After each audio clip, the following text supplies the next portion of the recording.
These last few years have made us question everything.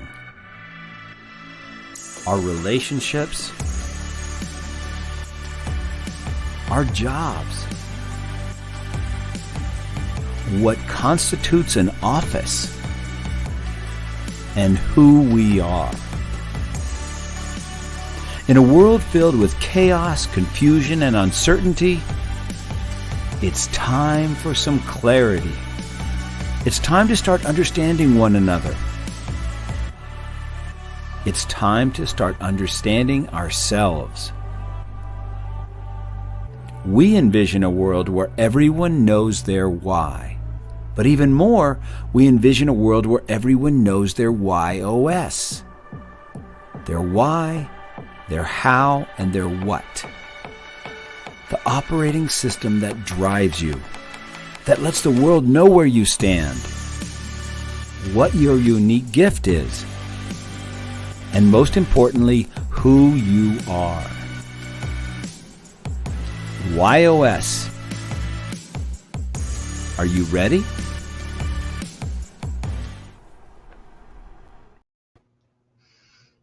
Hello, everyone, and welcome to Why Not Wednesday. What a fun interview we have for you today. And for those of you that missed us last week, I know we had a time change, Connie, and some of our listeners were upset because they logged on at 1:30 Mountain Time and I wasn't on. I had to do it a little bit earlier. We're back at regular time. So good morning, good afternoon, good evening. And for those of you in Australia, New Zealand, in the Southern Hemisphere, on the other side of the world, happy Thursday. I know it's Thursday morning out there for you guys. So we are here today with Connie Kadansky, who is a sales call reluctance coach.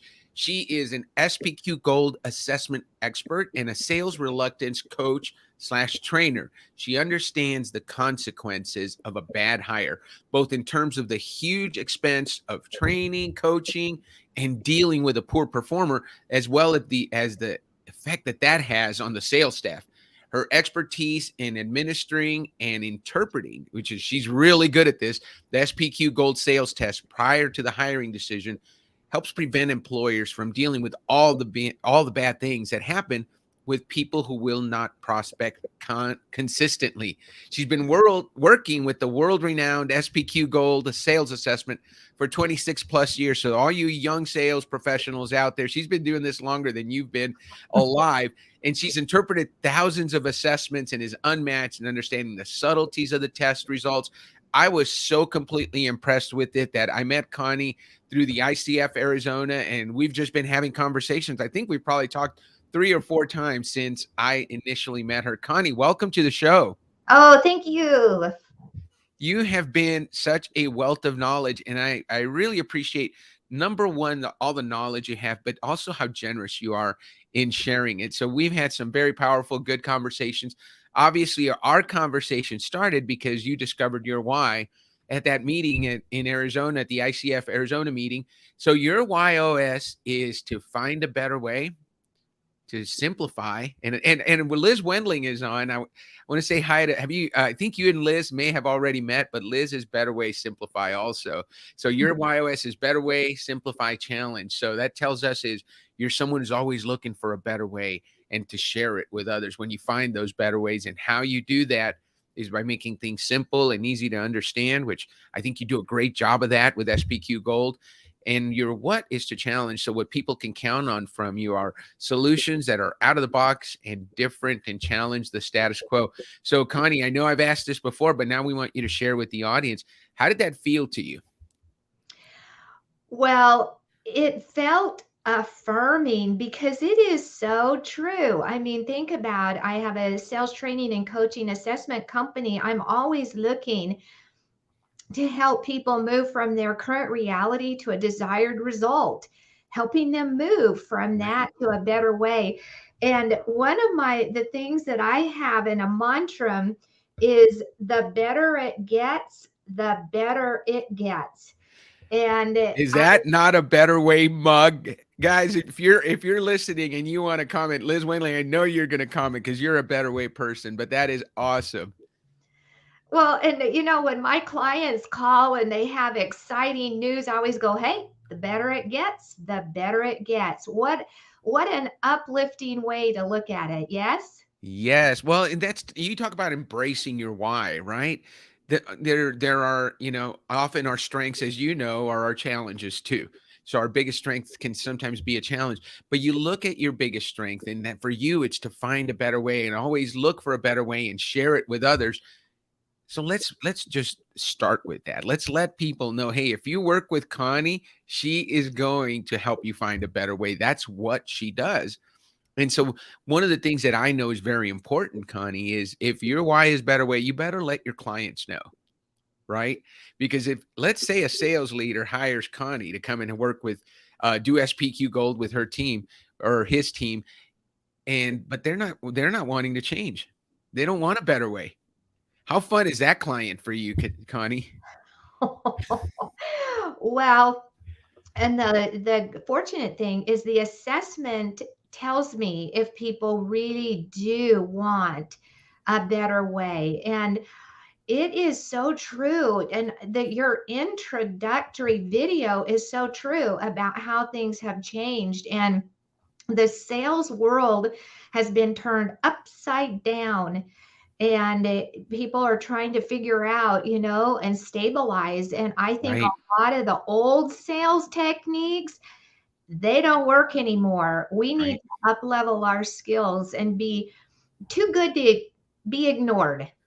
Yes, and again, we've got Jerry Fletcher is on too. He's greeting us from Rainy, Oregon. He's one of our coaches. He's a consultant, and I know he's a better way guy too. So you're attracting all the better way people, Connie. I love it. Danielle Dobson is here. She's in the future. She's actually in Australia. So her what is challenge also. So thank you, Danielle, for being on. So tell me about, when you discovered your YOS.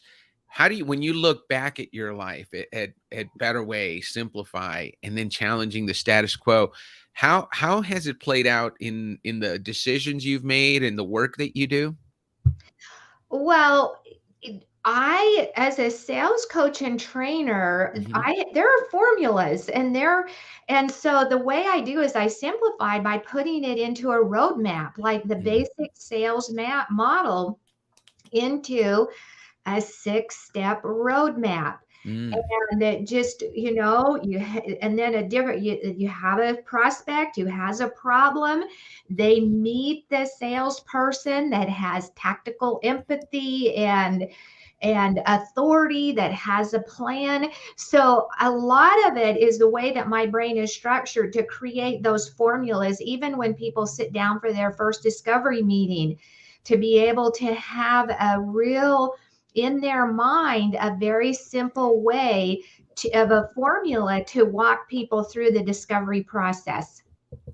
So you know, that's how it works in my world and in my brain. and I see that, hey, you boil it down to 6 steps because you can make sales about as complicated as you want to, right? There's tons of advice out there, tons of processes to follow, but you break it down to 6 simple steps, and then you say, okay, if we do these 6 things, you're going to be successful. And then you coach on the 6 steps, I imagine. Yes. And I believe that 70% of the sale is initiating contact and discovering the need. Yeah. 70%. We get Wow. that right. Wow. It'll just organically unfold and hopefully close. You just said something that's very important, Connie, and I want to read this because I posted about this morning because it's so brilliant. You define sales call reluctance. Sales call reluctance is the emotional hesitation to initiate contact with potential buyers. It is a well-researched behavioral issue that is universal to the human condition. I think so that means we all have it, and it is unique to the individual sales professional. And what that tells me is probably different people had different levels of it, right? So how do you is that 70% that you're talking about? Are we talking about sales call reluctance there? Well, yes, because when you look at a basic sales model, you have to identify your prospect. Then Yes. you have to initiate contact. Then you have to introduce yourself. in order to have that all coveted meeting that salespeople just want so much, right? Right. So we've got to initiate contact in some way, shape, or form. And that is an emotional process. Now, there are technicalities involved and skills involved, but emotionally reaching for the phone, picking up the phone, reaching out, having a conversation at a networking event is that Right. it's that proactive initiating contact with a potential buyer and starting that conversation. I love that because that's so, we posted about this. Jerry Fletcher talked about it. How many people today are just afraid to pick up the phone, right?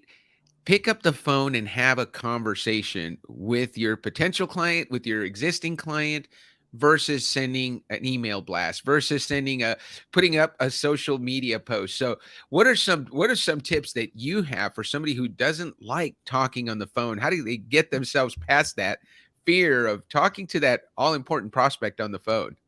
Well, the telephobia is one of the 16 types of sales call reluctance. So there are Mm. 16 types, and it's one of the easiest to overcome. I overcame it in one morning in my office, and it's really is that your phone is your ATM machine.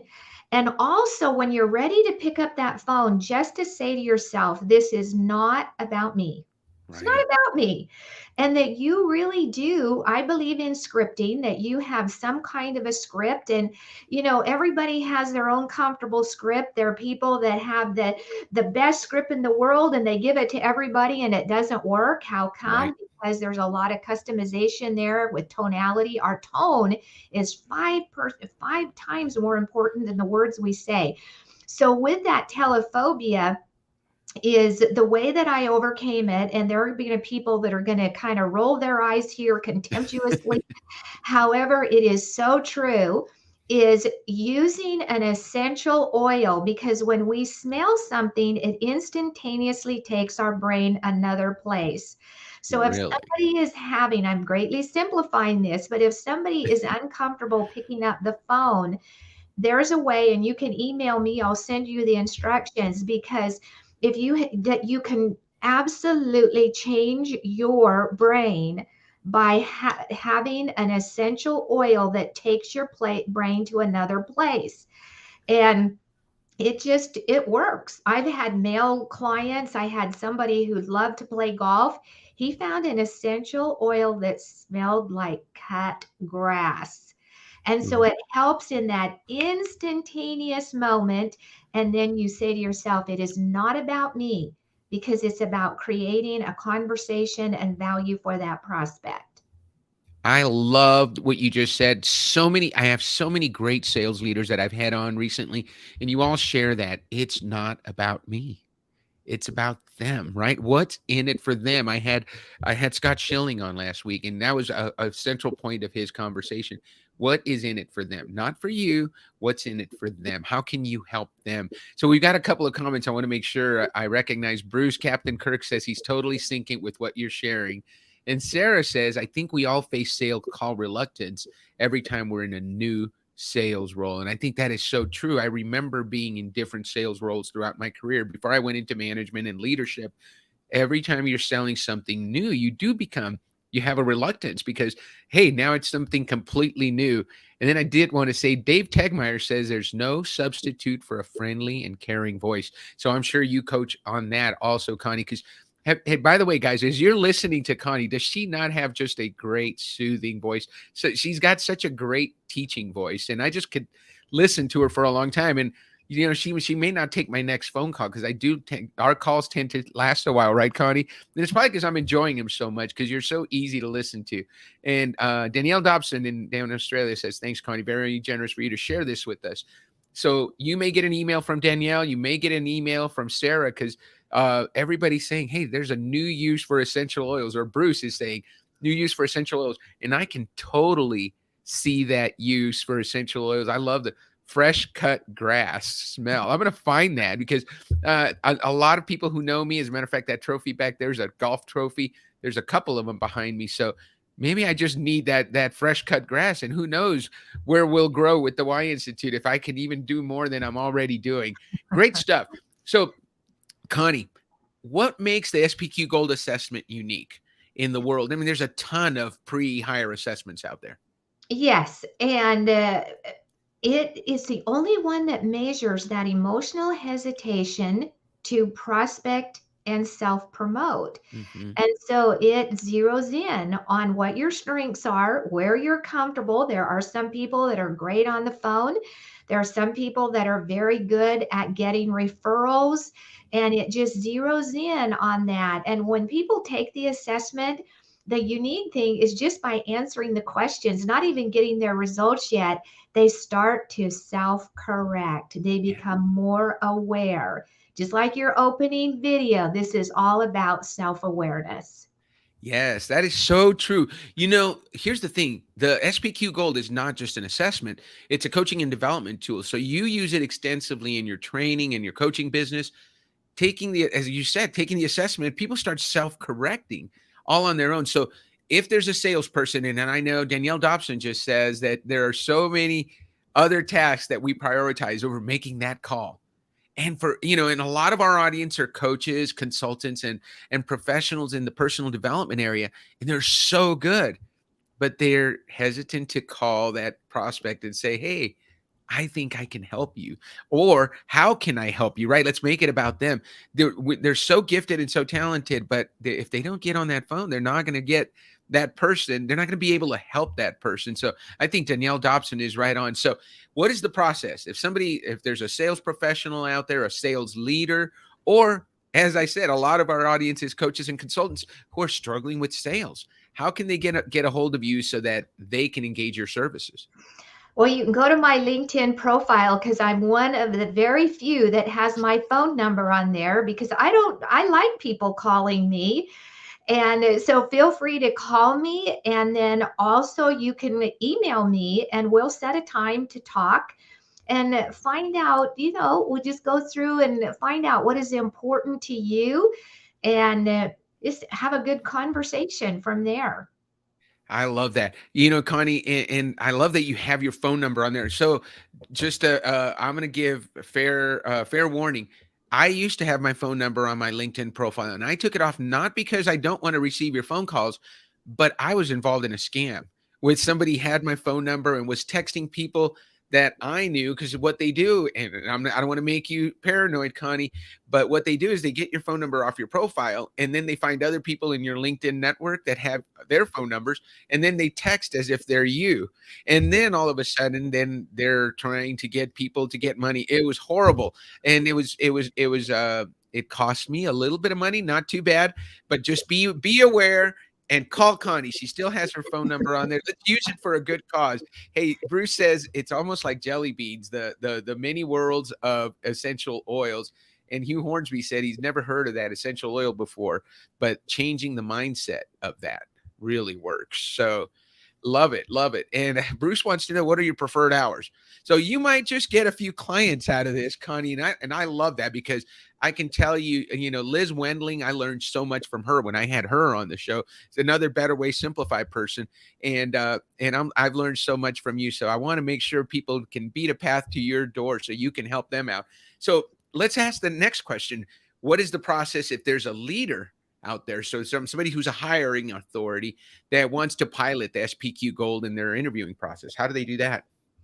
Well, you reach out to me and invest in one. Just use one. If you Yeah, have somebody on your team who you just feel that they have good potential, but you're just not quite getting them there or they're not yeah, quite getting themselves there, invest in an SPQ with them, position it as a coaching and development tool. And I right. can guarantee you that you will find out some information that is going to help them to start self-correcting and coaching and developing. Excellent, excellent. So you say just one. Let's find that one person. Let's go through it together. We'll go through the results. You'll go through the results with them and then kind of figure out how to coach them appropriately. Yes, I yes. love that. People are uncomfortable with prospecting, and I Hmm. coach people to get emotionally comfortable with their relationship with prospecting. Right. So people have an acrimonious, uncomfortable relationship with prospecting, and I've got a way to coach them so that they get comfortable in that dynamic. Because, wow, when people get comfortable there, and a lot of the sales training and sales coaching is helping them convert, they can be off and running. You know what I love about what you just said is so prospecting is so important, right? Finding and getting that phone call and I am working with Liz. Liz is all about helping you nail that first 5 minutes. That first 5 minutes with the client, right? So between Connie and Liz, we should have some just amazing sales professionals out there that are killing all of their goals. So I'm probably just gonna have to put a post with both of you together so people can contact you both and work on what it is that they need help with, right? For some people, it's that prospecting, sales call reluctance. And for other people is have no problem getting people on the phone, but then once you get them on the phone, you don't do a great job, right? And what's more frustrating than having that perfect client on the phone and you have the solution for them, but if we don't do our job right, we can lose that opportunity to bring that person the value that we have for them.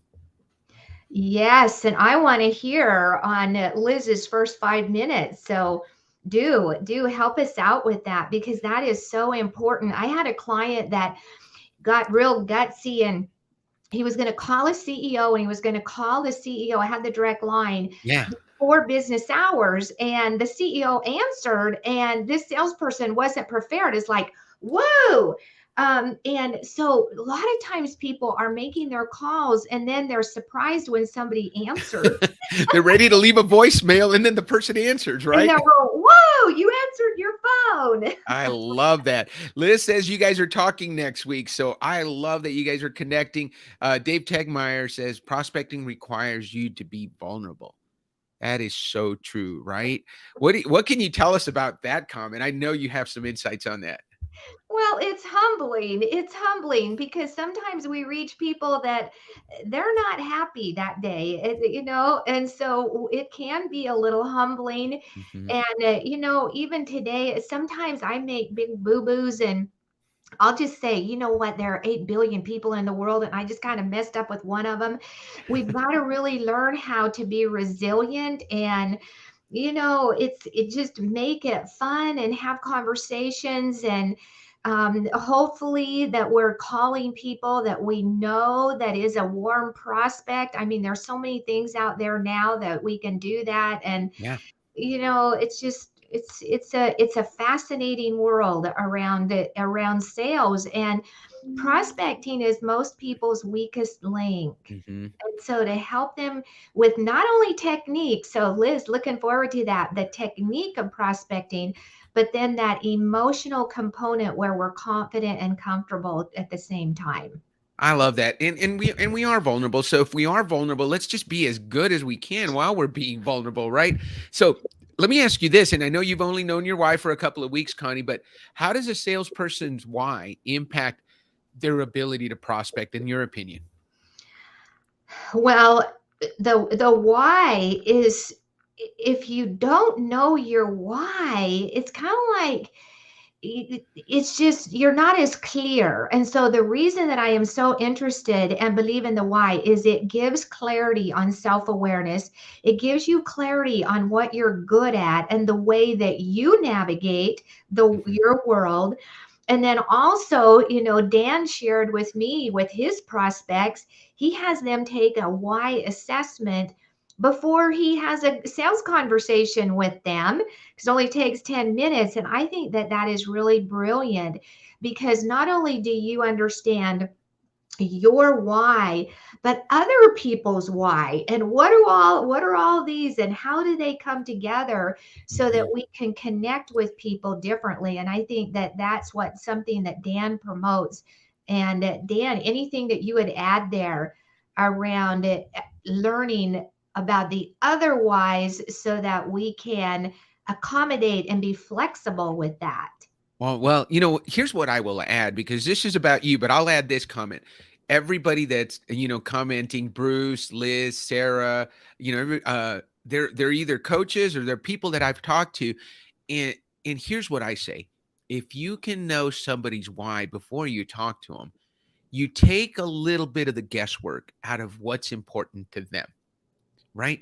So when I talk to Connie, and I know that her why is better way, I know that if I can frame my conversation around showing her how working together we can find a better way to do what she does best, I know she's going to be a lot more open. So, a lot of sales professionals, we're throwing stuff against the wall and hoping something sticks. We're watching for visual cues. What's important to Connie? Oh, that livened her up. Let me talk more about that. Well, if I know somebody's why ahead of time, I don't have to guess anymore. And so I can tailor my conversation to them so that we can make that connection, right? That connection is so important. And so we can, as Liz would say, nail that first 5 minutes and make that connection so that it makes it a lot easier. If we're a fit, then we're a fit.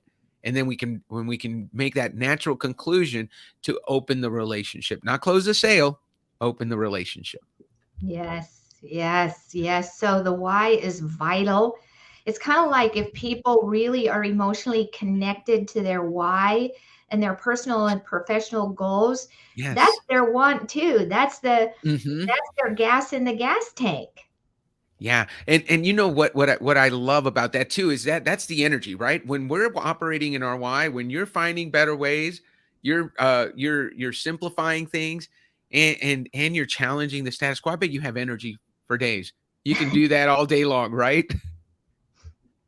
Jill says that's hilarious regarding the CEO answering the phone. Be ready to close the sale no matter who answers the phone. Your conversation, even with the receptionist, could get your foot in the door or not. So be ready and be kind. Great advice, Jill O'Boyle. We love that. Bruce says the why discovery is like a disc profile on steroids. And I think you use disc also, right, Connie? Do I use the disc Have you profile? used the disc profile before? Not really. I've Okay. taken it and I know a lot of people use it very effectively too. Yeah. Yeah. Well, let me ask you this question. So now we talked about how a salesperson's why impacts their ability to prospect. You said you had a question for me, so I want to make sure and give you time to ask that question so I can answer it because you thought it was important. Well, it was finding out your prospects why Ah, before you have an extended conversation. So you answered it beautifully. perfect. Perfect. Thank you. So let me ask you this. What would you say to someone who is considering adding the why to their tool belt? They're a sales coach, they're a coaching professional, they're a consultant, and they're thinking, "Hey, you know what? I think I want to add that to my toolkit so I can know my clients better." Based on your limited experience, what would you say to someone who's considering doing that? Well, when I started my business 26 years ago, Bill Johnson, who was with National Speakers Association, he said, Connie, get an assessment. They're really, really important. They're out there, there are different kinds, and it just adds tools to your toolbox. It's a Yeah, nice stream of income. And at that time, I was kind of like, I didn't have a sales assessment yet. right, And it just makes so much sense. So get an assessment because it opens doors. Having conversation, it gets people intrigued. People like to learn about themselves, right. and it's a nice, lovely stream of income. So I'm a big believer in assessments. I love that. Connie, is there anything I've forgotten to ask? Because I want to make sure we get value out of this time. Guys, if you're interested in working with Connie, you know how to get a hold of her. She's on LinkedIn.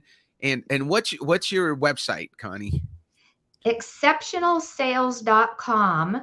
Perfect. So it's Yes. exceptionalsales.com or Connie Kadansky on LinkedIn. She's connected to me. She's connected. If she's connected to me, she's going to be a joint connection for a lot of us. So get a hold of her. But what have we forgotten to ask? Well, I'll tell you, my tagline is I help salespeople get their ask in gear. Yes. And is just so many times if you just ask, and it's amazing just to get curious and ask. It's amazing. And asking people, it's so funny. um, I reached out to somebody who could be a strategic partner with me, Hmm. and so we're not we don't have any conflicts in our business and strategic beautifully. And I reached out to him via email and LinkedIn, and I didn't hear from him, and I couldn't find a phone number. Well, I got an email from him about a month ago. He goes, Connie, 770 days ago, you emailed me and it goes to this remote box and I want to talk to you. And so it was like, wow. And it is a good strategic partnership. So Mhm. for many of you is learning that I know there are coaches and trainers that are on the call today is think about prospecting, not only direct prospects for you, but Right. strategic alliances, people who already have your clientele as their clientele and match up with them, because it can be a match made in heaven where both of you can grow and develop and through each other's network. So I'll leave you with that. Oh, you know what? That is beautiful. We're going to end on that note. What do you say we end on that note, Connie? Sure, why not? Thank you so much, Connie. Guys, I hope you enjoyed listening to Connie as much as I enjoyed asking her questions and listening to her brilliant answers. I want to thank everybody who commented today. You know, what I know is that for everybody that comments, there's like 20 people that aren't commenting, right? So we're so glad all of you tuned in today to learn from Connie, get in touch with her. And as always, we'll see you guys next Wednesday on Why Not Wednesday. Have a great rest of your week. Thank you.